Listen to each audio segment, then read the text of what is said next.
Hello friends. Hopefully आप सभी लोग अच्छे होंगे। हमने बहुत अच्छे से बेसिक कॉन्सेप्ट पे सीखा, लेकिन अभी भी आपके मन में एक चीज जरूर होगा, एज स्टूडेंट मैं भी होता हूं, कि इस प्रोसेस से करेंगे, इतने लेंथी प्रोसेस से एग्जाम नेट गेट में, तो इन कॉम्पिटिटिव एग्जाम्स में जहां पे समय की कमी होती है, ये तो बड़ा मुश्किल हो जाएगा। तो इस तरह से कैलकुलेट करना, तो यहाँ पे फ्रेंड्स लकली एक रिजल्ट है, जिसको मैं बोलूंगा मास्टर रिजल्ट। ठीक है ना, क्या मास्टर रिजल्ट। और इस रिजल्ट पे आप देखेंगे मैक्सिमम जैम और नेट के क्वेश्चंस होते हैं। ये क्या है आपका मास्टर रिजल्ट। रिजल्ट है क्या कि अगर कोई सीक्वेंस बाउंडेड सीक्वेंस है, फिर से एक सीक्वेंस दी हुई है, और अगर वो बाउंडेड सीक्वेंस है तो आपको करना क्या है, अगर लिमिट इंफीरियर लिमिट सुपीरियर निकालना है, आप सिंपली क्या करिए, उसके लिमिट पॉइंट्स निकाल लीजिए, और जो लिमिट पॉइंट्स जितने भी आएंगे उनको एक सेट बना दीजिए, और उस सेट का इन्फीमम निकाल लीजिए। या मैं यूं बोलूं सबसे सिंपल लैंग्वेज में कि उस सीक्वेंस के लिमिट पॉइंट्स निकाल लीजिए, और उन लिमिट पॉइंट्स में सबसे छोटा जो होगा वो होता है लिमिट इंफीरियर, और सबसे बड़ा जो होता है वो होता है लिमिट सुपीरियर। तो चलिए इसको करते हैं। रिजल्ट है if this is a sequence, is a bounded sequence. हमेशा याद रखिए, ये जो रिजल्ट मैं लिख रहा हूं ये बाउंडेड सीक्वेंसेस के लिए ही मास्टर रिजल्ट है फ्रेंड्स। अब अनबाउंडेड पे मत लगा दीजिएगा। तो ये क्या है, मैं अंडरलाइन कर रहा हूं, ये अगर बाउंडेड सीक्वेंस है then master result, then first जो इसका लिमिट इंफीरियर होगा, वो क्या होगा, मैंने आपको बताया लिमिट पॉइंट्स निकालिए, उसमें सबसे छोटा, तो क्या लिख सकते हैं लैंग्वेज में, स्मॉलेस्ट लिमिट पॉइंट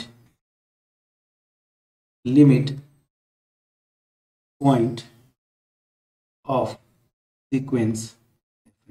ठीक है ना, मतलब क्या हुआ, इस सीक्वेंस के जितने लिमिट पॉइंट्स हैं सब निकालिए, और उनमें से जो सबसे छोटा होगा वही मेरा क्या होता है, लिमिट इंफीरियर हो जाएगी, तो स्मॉलेस्ट। उसी तरीके से लिमिट सुपीरियर क्या हो जाएगा फ्रेंड्स, तो लिमिट सुपीरियर एफ एन सबसे लार्जेस्ट जो होगा, या ग्रेटेस्ट जिसको बोल सकते हैं, तो ग्रेटेस्ट लिमिट पॉइंट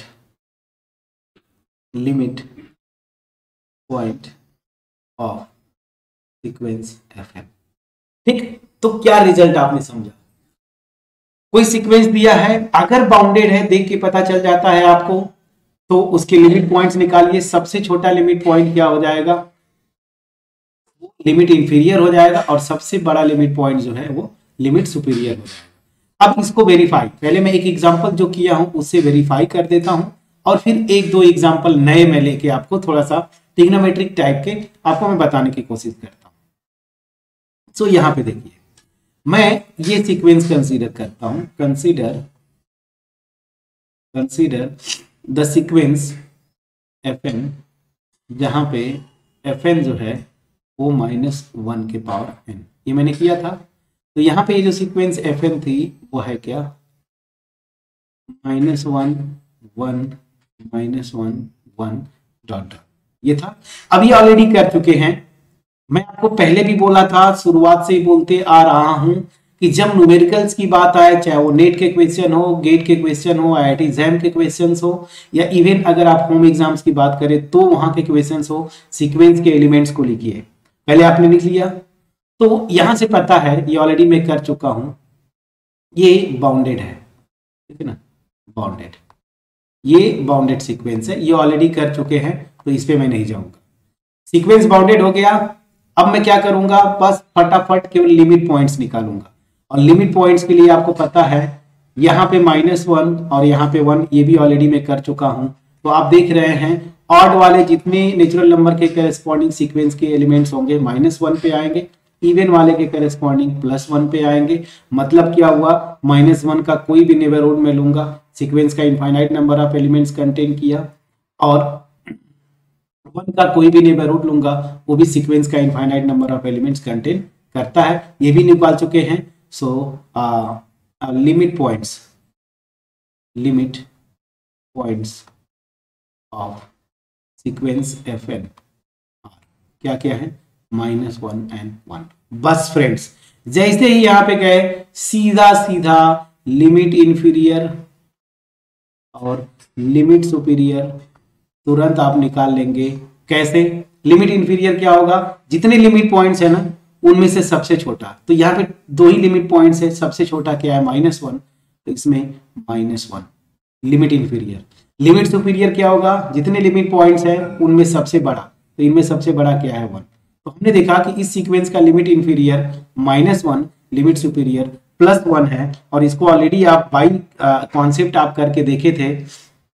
यहाँ पे देख लीजिए, लिमिट इंफीरियर -1, लिमिट सुपीरियर आपने निकाला था +1।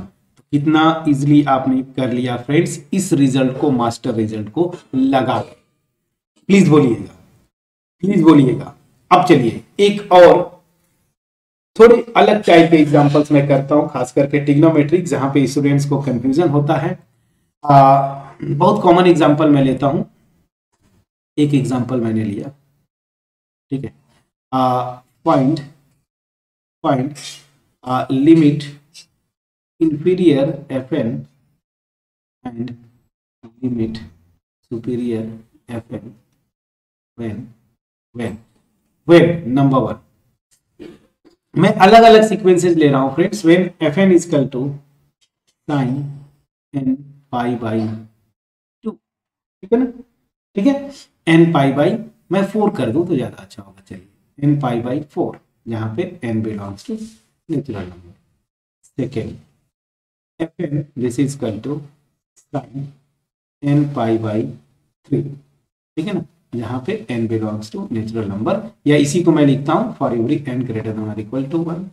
ये जो लिखा हूं इसी को मैं ऐसे लिखता हूं for every n greater than और इक्वल टू 1।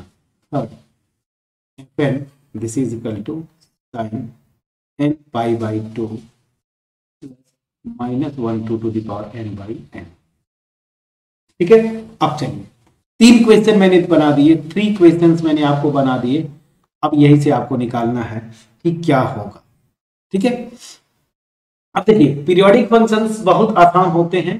पीरियोडिक फंक्शंस का लिमिट इंफीरियर लिमिट सुपीरियर निकालना बहुत आसान होता है। चाहे कोई भी, अगर मैं ये बोलना चाहता हूं समझिएगा, एक सीक्वेंस बना दे जिसमें ट्रिग्नोमेट्रिक फंक्शंस मतलब पीरियोडिक फंक्शंस इन्वॉल्व कर दे, तो उस सीक्वेंस का कोई कॉन्सेप्ट, चाहे वो जीएलबी निकालना है, एलयूबी निकालना है, लिमिट पॉइंट्स निकालने हैं, लिमिट इंफीरियर निकालना है, लिमिट सुपीरियर निकालना है, कन्वर्जेंस की बात करनी है, तो चीजें बड़ी आसानी से निकल जाती है पीरियोडिक फंक्शंस में।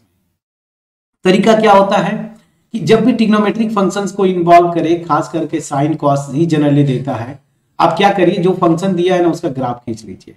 साइन का ग्राफ आपको पता है कैसे जाता है, ऐसे, और साइन मेरा क्या है, पीरियोडिक फंक्शन है, ये भी आपको पता है। साइन मेरा क्या है फ्रेंड्स, पीरियोडिक फंक्शन है, ठीक है ना, साइन पीरियोडिक फंक्शन होता है, और इसकी पीरियड क्या होती है 2 पाई, क्या होती है 2 पाई। तो ये मेरा पॉइंट पाई है और यहाँ पे क्या है 2 पाई। अब देखिए कोई भी ट्रिग्नोमेट्रिक फंक्शन दे के सीक्वेंस बनाए, आप उसके एक पीरियड पे फोकस करना है। मैं क्या समझा पा रहा हूं कि n इक्वल टू 1 2 3 वेरी करेंगे, सीक्वेंस के एलिमेंट्स आते जाएंगे, तो आपको n वहीं तक वेरी करना है जहां पे आप एक पीरियड के अंदर पहुंचे, मतलब 0 से स्टार्ट करिए 2 पाई तक, फॉर एग्जांपल यहां तक पहुंचिए, ठीक है ना, और एक पीरियड तक सारी वैल्यूज कैलकुलेट कर लीजिए। और आपको पता है जब ये पीरियोडिक फंक्शन है तो आफ्टर 2 पाई फिर से वही रिपीट करेगा प्रॉपर्टी, इधर भी सेम वही रिपीट करेगा। तो बस एक पीरियड में निकाल लीजिए सीक्वेंस के एलिमेंट्स को, और वहीं से आप पैटर्न बनाइए, चेक करिए बाउंडेड है कि नहीं सीक्वेंस। और जब ट्रिग्नोमेट्रिक फंक्शंस खास करके साइन और कॉस को इन्वॉल्व करे कोई सीक्वेंस, तो वो जनरली बाउंडेड होती है, ठीक है ना, और बाउंडेड हो जाएगी तो बस ये रिजल्ट लगा दीजिएगा, लिमिट इंफीरियर लिमिट सुपीरियर आपका आ जाएगा फ्रेंड्स। क्लियर है? प्लीज बोलिएगा। इतना ही बहुत है, आप कोशिश करिएगा, बस ये पहला करिएगा, और यहां से करने के बाद आप जो है मे बी आए ना आए मैटर नहीं करता फ्रेंड्स, इतना हिंट मैंने दे दिया। और अगर आप होम एग्जाम्स खास करके उन लोगों के लिए जो ये वीडियो जैम नेट गेट के पॉइंट ऑफ व्यू से देख रहे हैं, उनको तो कर लेना चाहिए, इतना हिंट बहुत होता है। तो आप कोशिश करें। और जैम में क्वेश्चंस बने हैं, नीट में क्वेश्चंस बने हैं सीक्वेंसेस पे ट्रिग्नोमेट्रिक फंक्शंस को इन्वॉल्व करके फ्रेंड्स, तो इसको करने की कोशिश करिएगा। मिलते हैं नेक्स्ट वीडियो में, तब तक अपना ख्याल रखें, पढ़ाई करते रहें। Thank you so much friends.